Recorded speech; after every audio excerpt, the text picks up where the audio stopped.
কোরআন আল্লাহর বাণী নয়, এটি মানব রচিত বই। যদি আমার এই দাবি মিথ্যা হয় তাহলে আপনি যুক্তি প্রমাণ সহ খণ্ডন করেন, আমি মেনে নিব। জি, এই প্রশ্নটা হচ্ছে একটা বহু আলোচিত প্রশ্ন, যে প্রশ্নটি যুগে যুগে মানুষ করে আসছে।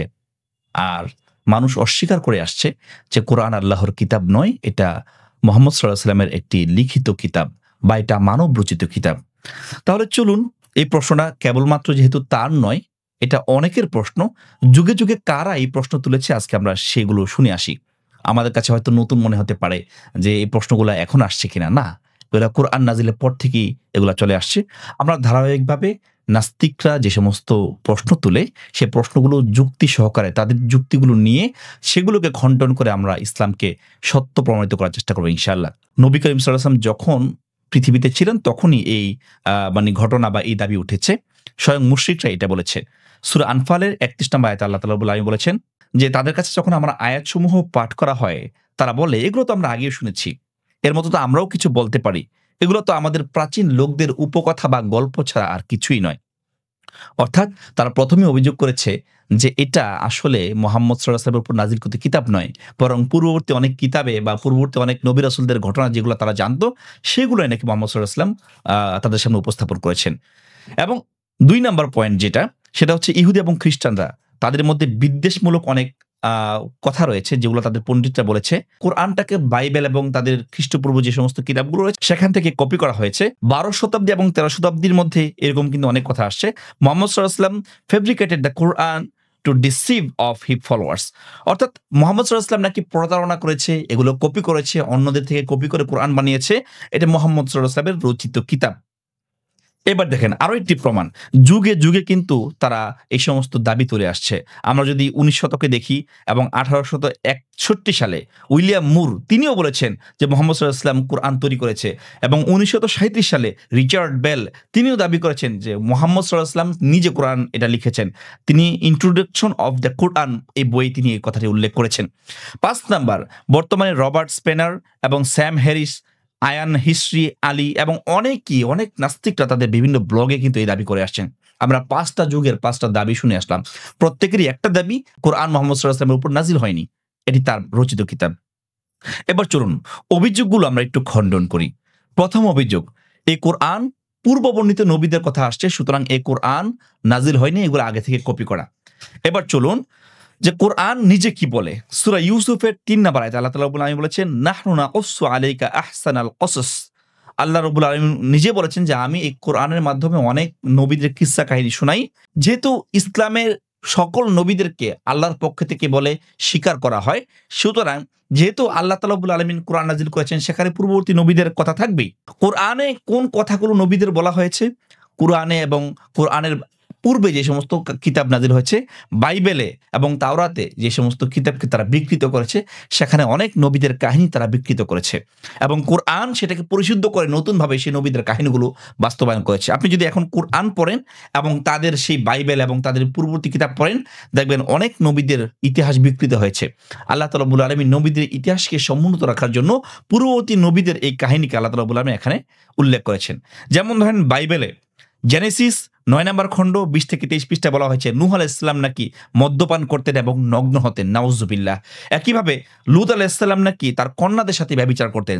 জেনেসিস ১৯তম খণ্ড ৩০ থেকে ৩৬ পৃষ্ঠায় এই কথা বলা হয়েছে। হারুন আলাইহিস সালাম তিনি নাকি গরুর পূজা করতে সহায়তা করতেন, নাউযুবিল্লাহ। এই ধরনের অভিযোগগুলো আল্লাহ তাআলা রাব্বুল আলামিন খণ্ডন করেছেন। নূহ আলাইহিস সালামের ব্যাপারে সূরা নূহে তার এই অভিযোগ খণ্ডন করেছেন। লূত আলাইহিস সালামের ব্যাপারে সূরা হুদে এই অভিযোগ খণ্ডন করেছেন এবং হারুন আলাইহিস সালামের ব্যাপারে সূরা তহার ৯০ নাম্বার আয়াতে এই অভিযোগকে খণ্ডন করেছেন। অর্থাৎ কুরআন পূর্ববর্তী নবীদের কঠিন এবং বাস্তব যে মানে কাহিনীগুলো তারা পরিবর্তন করেছে, তার বাস্তব কথা তিনি তুলে ধরেছেন এখানে। অর্থাৎ কোরআনে এমন কথা আছে যেটা বাইবেলে নেই।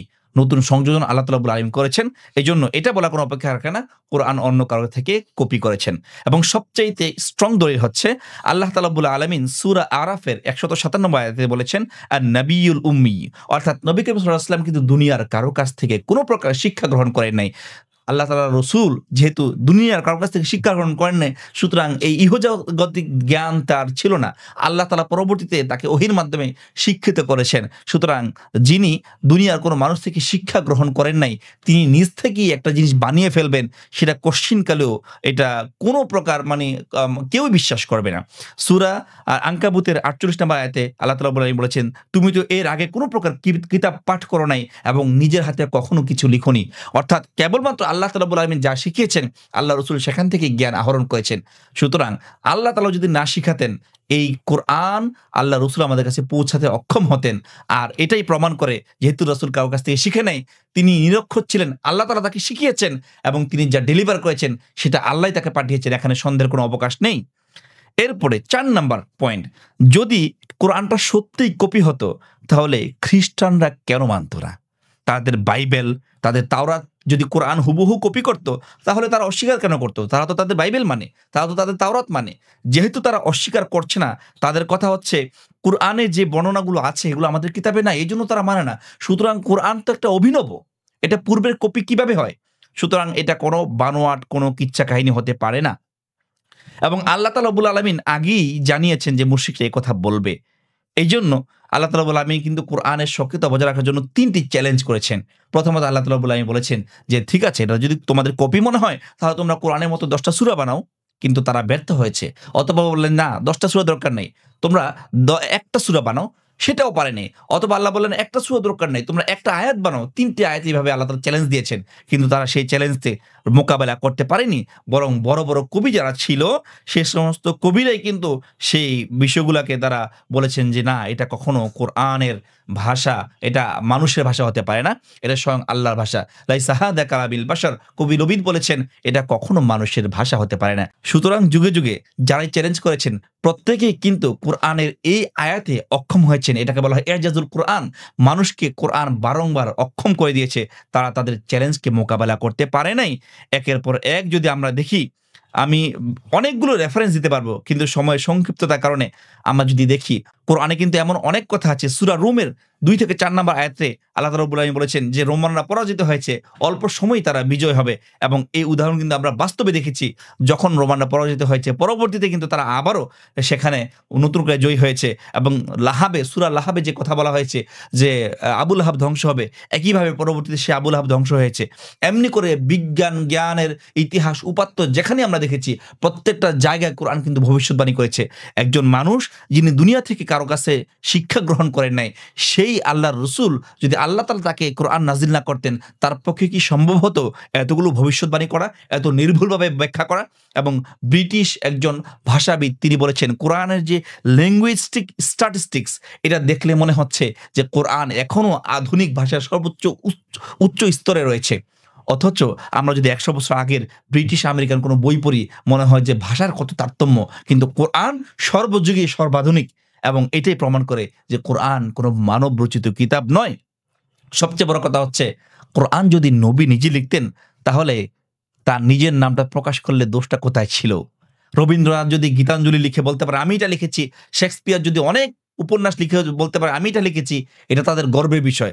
এমন একটা অবসরনীয় কিতাব যেটা কেউ লিখতে পারতেছে না, আরব জাহানে গোটা বিশ্বে কেউ চ্যালেঞ্জ বেলা করতে পারতেছে না, সেখানে যদি নবী করিম সাল্লাল্লাহু আলাইহি ওয়াসাল্লাম বলতেন যে, না, এই কিতাব আমি লিখেছি, তাহলে মূলত তিনি লিখলে তার দাম আরও বাড়তো। কিন্তু কেন তিনি ডিসক্রেডিট করলেন যেটা আমার লেখা নয়? আরো একটা বিষয় হচ্ছে, যদি কোরআন নবী নিজে লিখতেন, মানবরচিত হতো, তাহলে কোনো মানুষ কি তার দোষের কথা লিখে? আমরা যদি সূরা আবাসায় দেখি, আবাসা ওয়া তাওয়াল্লা আন জাআহুল আ'মা, নবী করিম সাল্লাল্লাহু আলাইহি ওয়াসাল্লাম এক ব্যক্তির সাথে কথা বলছেন, ধনী ব্যক্তির সাথে। অন্যদিক থেকে একজন অন্ধ সাহাবী আসলেন, আল্লাহ রাসূল একটু বিরক্ত হলেন, ভ্রুটা কুঁচকালেন, আবাসা ওয়া তাওয়াল্লা, ভ্রু কুঁচকে অন্যদিকে তাকালেন এবং তার সাথে কথা কন্টিনিউ করলেন। আন জাআহুল আ'মা, যখন ওই অন্ধ ব্যক্তিটি আসলো, আল্লাহ তাআলা রাব্বুল আলামিন ধমক দিয়ে রাসূলকে বললেন, আপনি ভ্রু কুঁচকালেন, অন্যদিকে তাকালেন, আপনি, এমনও তো হতে পারে ওই ধনী ব্যক্তি আপনার দাওয়াত গ্রহণ করবে না, কিন্তু অন্ধ এই ব্যক্তিটা আপনার দাওয়াত গ্রহণ করার জন্য আসছিল। আল্লাহ রাসূল পরবর্তীতে সেই সাহাবীকে বললেন, তুমি সেই সাহাবী যার জন্য আল্লাহ আমাকে সতর্ক করেছেন। সুতরাং আল্লাহ তাআলা রাব্বুল আলামিন এখানে যে আয়াত নাযিল করেছেন, রাসূল হুবহু সেখানে এই কথা বলেছেন। সুতরাং আল্লাহ রাসূল তো এই কথা প্রকাশ না করলেও পারতেন, কারণ তার কিতাব যদি হতো। কিন্তু এখানে তার ঐচ্ছিক কোনো কিছু কাজ করে নাই। আল্লাহ যা নাযিল করেছেন তাই লিখেছেন। একইভাবে আমরা ইফকের ঘটনা দেখি, আয়েশা রাদিয়াল্লাহু তাআলা আনহার উপরে যে অভিযোগ আনা হয়েছে, ধর্ষণের নাউজুবিল্লাহ, অথবা ব্যভিচারের নাউজুবিল্লাহ, সেখানে কিন্তু আল্লাহ রসুল দীর্ঘ সময় পর্যন্ত আয়েশা রাদিয়াল্লাহু তাআলা আনহার সাথে কথা বলেন নাই, এবং সাহাবাদের মধ্যে বিশাল একটা অবস্থা সৃষ্টি হয়েছে। মুনাফিকরা হই হই রই রই করছে যে রসুলের ওয়াইফ কি করেছে, তার বিবি কি করেছে, নাউজুবিল্লাহ।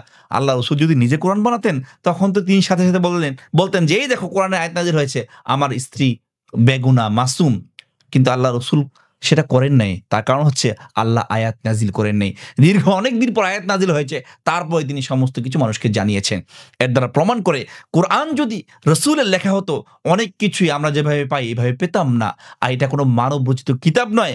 যুগে যুগে যারাই কোরআনকে চ্যালেঞ্জ করেছে তারাই ব্যর্থ হয়েছে। এখনো যারা কোরআনকে মানব রচিত কিতাব বলে, তারাও তো চাইলে কোরআনের মতো একটি কিতাব বানাতে পারে না। কোরআনের মতো কত লেখার চেষ্টা করেছে, গ্রামার মিললে ল্যাঙ্গুয়েজ মিলে না, ল্যাঙ্গুয়েজ মিললে গ্রামার মিলে না, দুইটা মিললে অর্থ মিলে না, অর্থ মিললে ছন্দ মিলে না, কোনোটাই মিলে না। সুতরাং কোরআন হচ্ছে এক এবং অদ্বিতীয়ত রবের পক্ষ থেকে নাজিল হয় একটি কিতাব। এটা কিয়ামতের আগ পর্যন্ত অপরিবর্তিত থাকবে, যার চ্যালেঞ্জ আল্লাহ দিয়েছেন। যারা আপনারা যারা ইউনিভার্সিটিতে পড়েন, নাস্তিকতার চর্চা করেন, যারা বলেন কোরআন বাস্তব নয়, তাদের কাছেও একই চ্যালেঞ্জগুলো রয়ে গেল। বিবেকের কাছে প্রশ্ন করেন যে আসলে কোরআন কার কিতাব। আমরা মুসলমানরা এটাই বিশ্বাস করি, কোরআন আল্লাহর কিতাব। শুরু লগ্ন থেকে এ পর্যন্ত যত অভিযোগ আসছে, কারো অভিযোগই চরমভাবে গৃহীত হয়নি, বরং প্রত্যেকটা মানুষ মুসলমান সেগুলোকে ঘৃণা করেছে এবং বাস্তবতার প্রেক্ষিতে সেগুলো উত্তর দিয়েছে। আল্লাহর কোরআন সত্য, এটা রসুলের উপর নাজিল হয়েছে, এটাও সত্য। কোরআন কিয়ামত পর্যন্ত টিকে থাকবে অপরিবর্তিত হিসাবে, এটাও সত্য। আল্লাহ তাআলা রাব্বুল আলামিন আমাদের সকলকে সত্য জানা তৌফিক দান করুক, আমিন। আসসালামু আলাইকুম ওয়া রাহমাতুল্লাহি ওয়া বারাকাতুহু।